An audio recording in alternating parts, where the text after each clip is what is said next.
Ciao a tutti, homebrewers e appassionati. Oggi vi racconto una bella esperienza che ho avuto di recente, cioè quella di progettare e seguire un'intera cotta in birrificio. Il birrificio è quello dell'Istituto Agrario Alberghiero Virgilio di Mussomeli, il mio paese, che di recente ha installato un impianto da 250 litri e sono stato chiamato per aiutare la scuola a mettere in produzione l'impianto. E devo dirvi che non è stato proprio facile e immediato capire il funzionamento dell'impianto e i passaggi da seguire. Mi è stato di grande aiuto anche Giulio Santanni, il mastro birraio del birrificio La Foresta, che saluto e ringrazio, e grazie anche ai suoi video siamo riusciti a capire come gestire vari passaggi e come impostare in ricetta i vari parametri dell'impianto. Ma adesso vi racconto un po' della cotta e dell'impianto.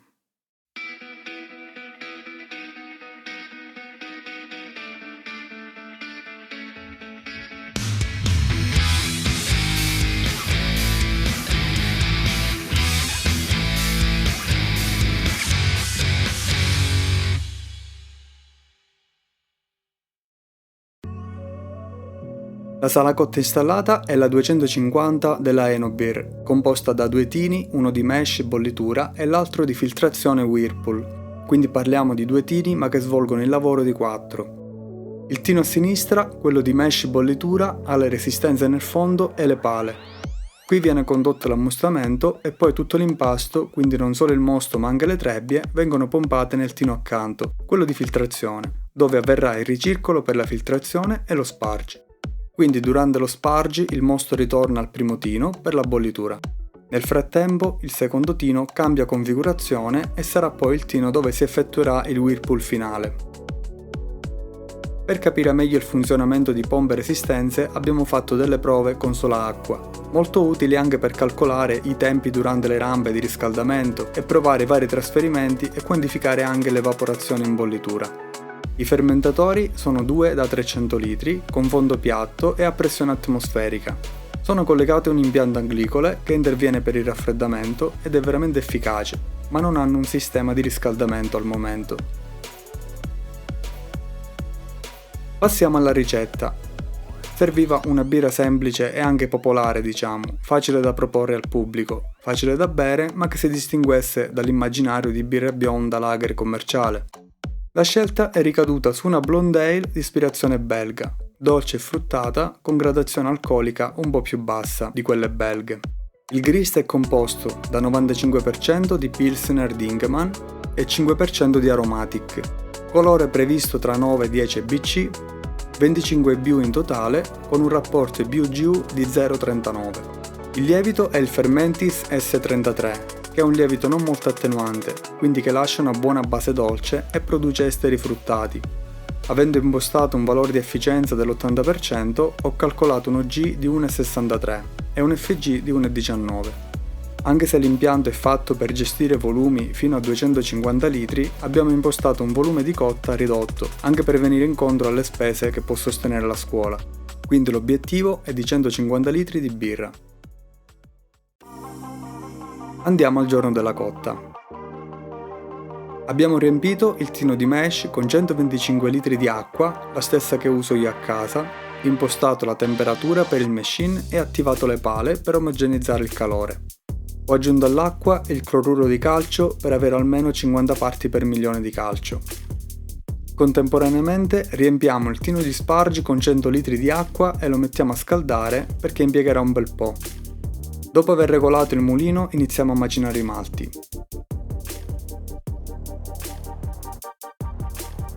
Nel frattempo regolo il pH dell'acqua di sparge e la porto sotto i 6.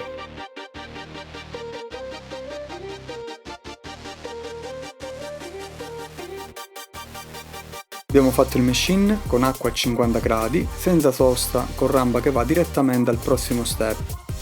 È possibile anche impostare il gradiente delle rampe, in questo caso 1 grado al minuto.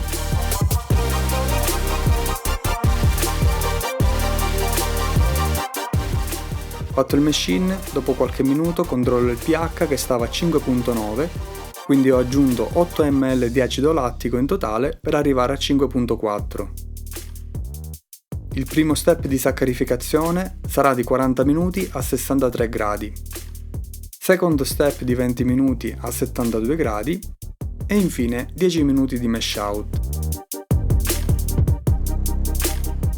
Completato il mash out, trasferiamo tutto l'impasto con la pompa nel tino filtro.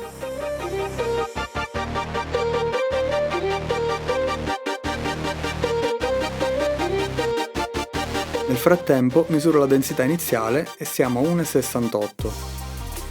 Completato il trasferimento, montiamo i tubi per fare circolare il mosto nel tino filtro e avviamo lo step di filtrazione.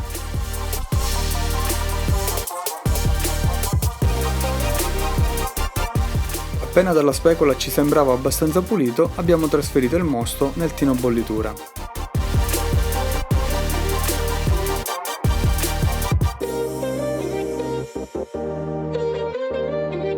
Contemporaneamente abbiamo iniziato lo spargi per caduta man mano che il livello del mosto scendeva dal tino filtro in modo da non lasciare grani esposti.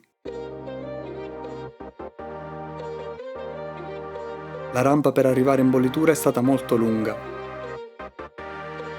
Arriviamo in bollitura con una densità di 1,50 e prepariamo il primo luppolo. 200 g di Northern Brewer da 7,5% di alfacidi.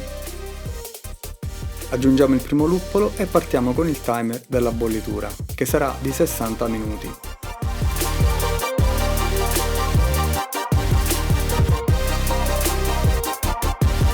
Secondo luppolo, 250 g di Styrian Goldings da 4,6% di alfacidi negli ultimi 10 minuti.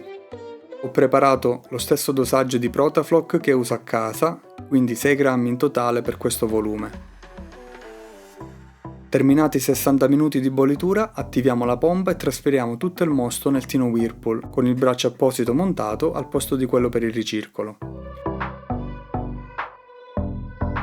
Ultima luppolatura in upstand con 250 g di Styrian Goldings aggiunto durante il Whirlpool. Abbiamo tenuto la pompa di Whirlpool attiva per 5 minuti ad alta potenza e poi una volta spenta abbiamo lasciato agire il Protafloc per circa 30 minuti. Nel frattempo abbiamo sanitizzato lo scambiatore e il fermentatore con una soluzione a base di acido peracetico. Il raffreddamento è avvenuto con lo scambiatore a piastre che avevamo già testato con l'acqua e con un solo trasferimento, con la pompa a bassa velocità per favorire lo scambio di calore con l'acqua di rete, in 10 minuti abbiamo trasferito tutto il mosto che è sceso a 27 gradi.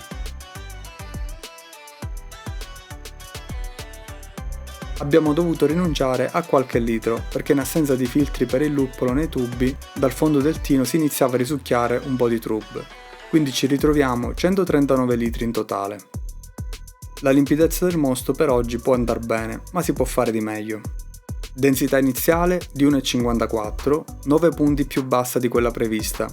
In bollitura mi aspettavo più evaporazione. Abbiamo guadagnato in bollitura solo 4 punti di densità. In casa con la mia pentola Only One ne guadagno quasi il doppio. Comunque, prevedendo questa possibilità, avevo pianificato una densità più alta in origine, in modo da avere poi alla fine una birra con almeno 5 gradi nel bicchiere. Nel frattempo abbiamo reidratato 100 g di lievito Fermentis S33. Una volta attivato il chiller, dopo poche decine di minuti siamo scesi sotto i 24 gradi e abbiamo inoculato il lievito. Il raffreddamento è continuato in modo di arrivare a 20 gradi prima che il lievito inizi a moltiplicarsi.